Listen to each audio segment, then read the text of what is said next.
Good afternoon. I'm going to do you a little video on self-esteem. My perspective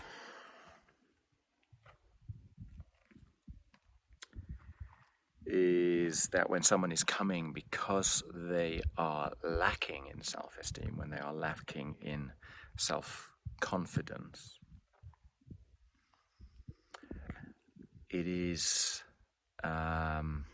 often, let's not say always, but often due to a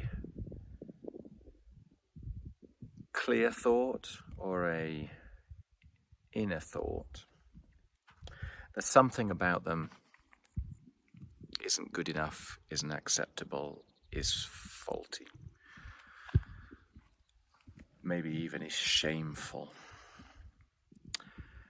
maybe even deserves to suffer. There is an element inside of them,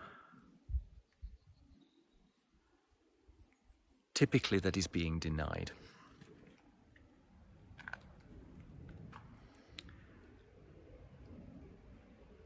And so,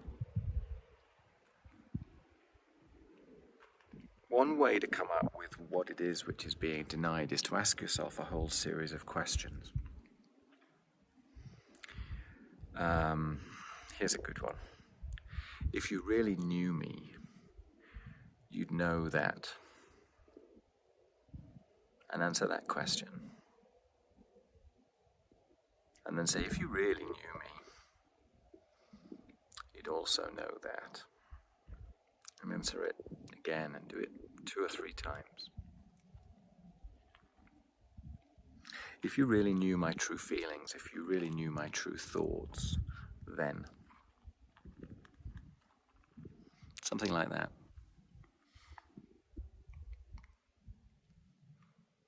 Because if there is an element of yourself that you consider to be unacceptable,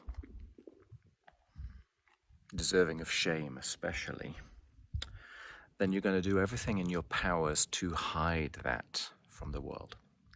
And if you hide it from the world, it's pretty hard to have self-esteem. Okay?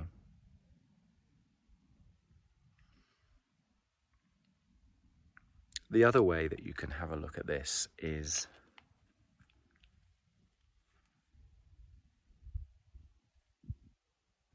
do I believe that everybody in the world to some extent is unique? Okay? They come with their own operating book, their own drives, their own thoughts, their own hopes and fears, their own circumstances, their own experiences. They're unique. Do I believe that? Am I able to accept that? And if so, am I able to accept that therefore I am unique? Which is an egotistical thing to be doing. And a lot of what I'm talking about is actually relinquishing the ego. It's releasing the ego. But I think this is more to do with having a sense of self. So yeah, do I believe I am unique? Another one which can be very useful is, and you can ask this all about other people first and then have a look at if you therefore can believe it about yourself. I believe that everybody in the world has the right to their own experience. They have the right to own their own emotions. They should be free to simply be themselves.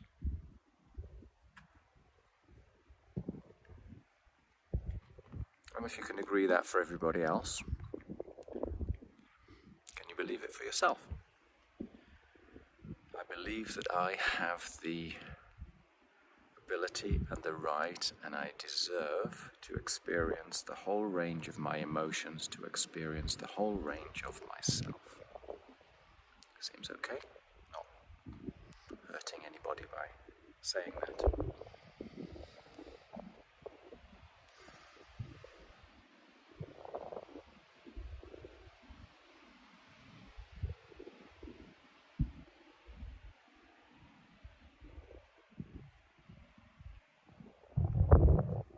Find a part of you that you don't like, that you're disappointed with, that you wish wasn't there, maybe.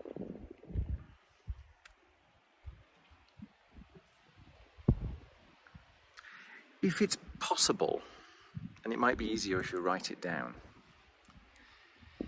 see if there's any way, shape or form to be able to turn that into a positive. And I'll give you an example here from something that I came up with that I didn't like about myself, and I was asked if I could twist that, flip that, find a way of turning it into something beautiful, and I couldn't do it. But other people did it.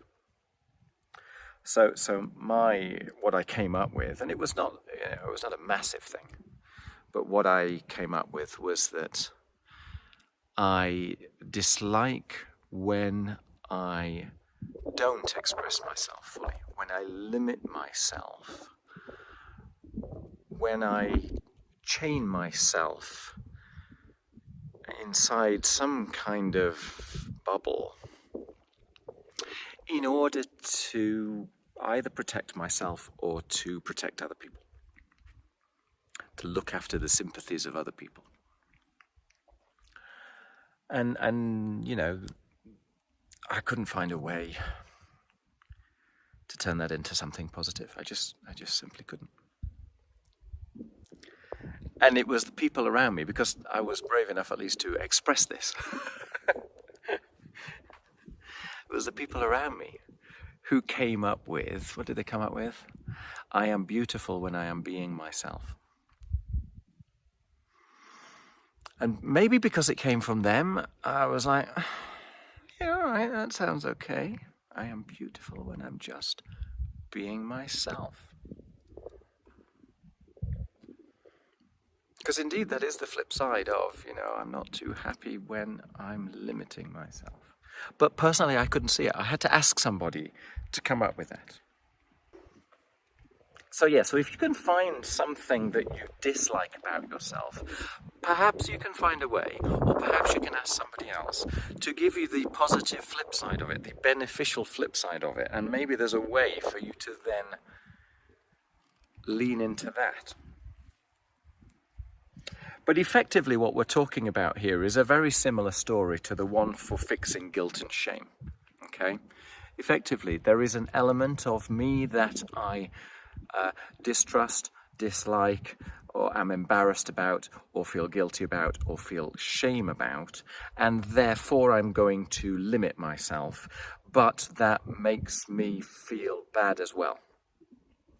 And so it's a self-reinforcing kind of drill to the bottom on the self-esteem rungs. And the way out of it, pretty simple really. It's owning your full experience. It's naming your full experience. It's accepting yourself for what you are. It's accepting that you're going to have strengths and weaknesses, that everybody has strengths and weaknesses, that you, because of your experience, because of your life story, there are going to be elements of you that are vulnerable. That is just like that.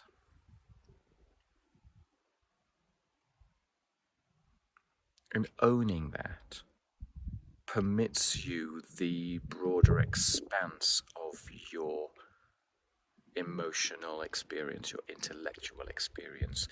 It gives you the self-permission to push the boundaries, to go beyond your comfort zone, to go beyond the story of yourself. And when you experience that pushing beyond a boundary and surviving and seeing the response of whatever around you, it redefines your view of yourself. So self-esteem is another end result of owning the unpalatable parts of yourself. Yeah? So question yourself. This is the best thing to do, right? It goes back yet again to the considered life.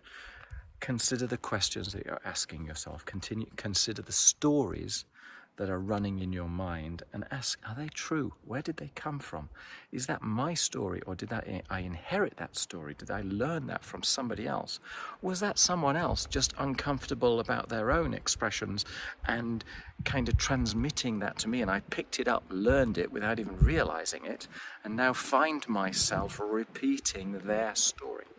So there's lots of ways to question yourself to get there. If you question yourself, then you can discover, revisit, and interrogate the reasons for your insecurities.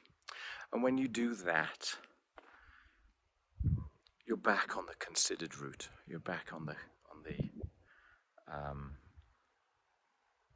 voyage. If this is of interest, let me know. If I'm way off track and you think I should be saying something different, let me know. If there are questions that you want answering that I'm not addressing, let me know. I'm game for many topics. I'm not qualified to talk about everything, but if you let me know what it is you're interested in, then I will certainly do my best. And if you like the video, then have a look at the other videos, and maybe there's something out there as well which is of interest. Look, I have an audience. All right, take care, and goodbye for now.